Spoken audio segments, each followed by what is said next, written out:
Bullet train project కోసం భూములు కోల్పోతున్న రైతులతో గతంలో అధికారులు చర్చలు జరిపారని, అప్పుడు రైతులు సానుకూలంగా స్పందించారని రాజేంద్రనగర్ ఎమ్మెల్యే ప్రకాష్ గౌడ్ తెలిపారు.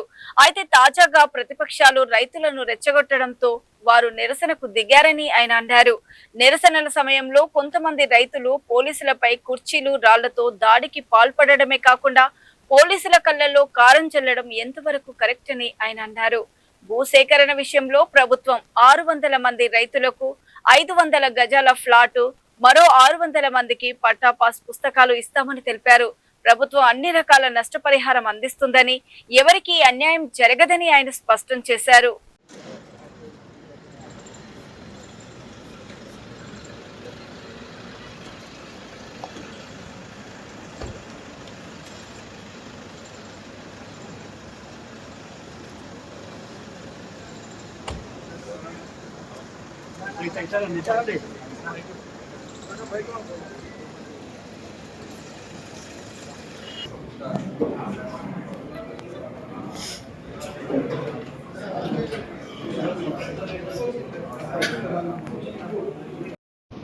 అది న్యాయమా?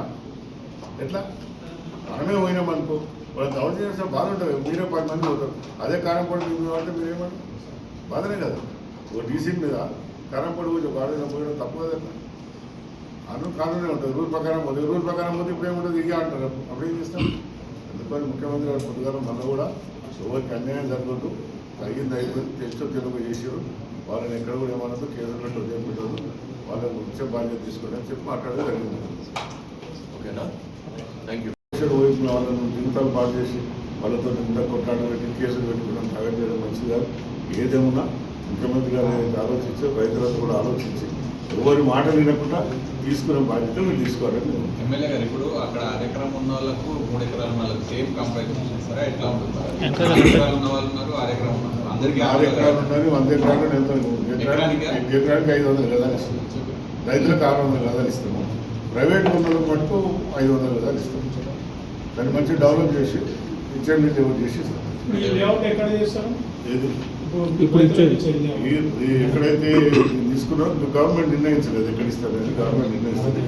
అక్కడనే ఏ విధంగా దాని బంద్కి ఎక్కడైనా బదిలీ చేసి అందరికీ రైతులు ఉన్నందుకు వీళ్ళకి ఉన్నందుకు ఇస్తే ఉన్న రైతులకు మనకు 600 ఎకరాలు పట్టాలు ఇష్యూ అయింది. చూస్తున్నారు, మీరు కూడా చూస్తున్నారు. అన్ని పాల్గొనడానికి తయారవుతున్నాయి. ఈ 600 ఎకరాల మీద అయితే 200 ఎకరాలు రైతులకు ఇస్తే 600 గదాలకు ఇస్తారు. రైతులు లేని వాళ్ళకి మటుకు 500 గదాలు అని ప్రభుత్వం నిర్ణయించి దాన్ని ఇప్పించే బాధ్యత తీసుకుంటాం. పంట పొలాలకు నష్టపరిహారం అవుతుంది. అడుగుతారా మా ఇప్పుడు వాళ్ళకు కూడా అన్యాయం చేయకుండా సీఎం గారితో మాట్లాడి నేను వాళ్ళు కూడా 500 గదాలు రైతులు చర్చలు జరుగుతున్నాయి. మరి హైదరాబాద్ తోటి అన్యాయంగా చేసి పెన్షన్ మాట్లాడినాకనే హైదరాబాద్ రావడం జరిగింది. అక్కడ రైతులతో మాట్లాడి కలెక్టర్ కూర్చొని నేను కలెక్టర్ అందరితో కూర్చొని మాట్లాడినాకనే చేసుకుంటే మీకు తీయండి అని చెప్తేనే అప్పుడు హైదరాబాద్ వచ్చింది. అందరూ రావడం జరిగింది. అయితే ముందు ఈ అపోజిషన్లతో పోయి నేను వేగేదానికి ఆశ వచ్చిపోయి పంపించినట్టు కాదు. వాళ్ళతో మాట్లాడినాకనే ఆయన పోవడం జరిగింది. నేను ఉన్నా కదా మాట్లాడినప్పుడు కలెక్టర్ గారు ఊరంతా 50 మంది వచ్చారు. 50 మంది వచ్చి ఒప్పుకొని పోయారు. కానీ ఒప్పుకునేటట్లయితే తప్పు కదా అట్లా మాట్లాడి మనకు నష్టమైంది. ఇప్పుడు ప్రభుత్వం మీద ఒక నిర్ణయం తీసుకోవడం నిర్ణయం మీద ఉంటుంది. కానీ ప్రజలకు అన్యాయం చేయదు. ఇప్పుడు ముఖ్యమంత్రి గారు పొద్దున కూడా మాట్లాడాడు. నేను ఎక్కడ కూడా అన్యాయం చేయను, రైతులకు న్యాయం చేయను. ఇలా పోయి మాట్లాడుతూ రెస్పెక్ట్గా చెప్పండి. వాళ్ళకి మనం ఏది అనుకున్నాం అన్ని కూడా ఇచ్చే బాధ్యత తీసుకున్నాం. వాళ్ళకి మీరు అడిగి రైతులు బోర్ వేసుకున్నారు దాన్ని కూడా మాట్లాడేది చేస్తాం. ప్రభుత్వం మంచి ప్రభుత్వం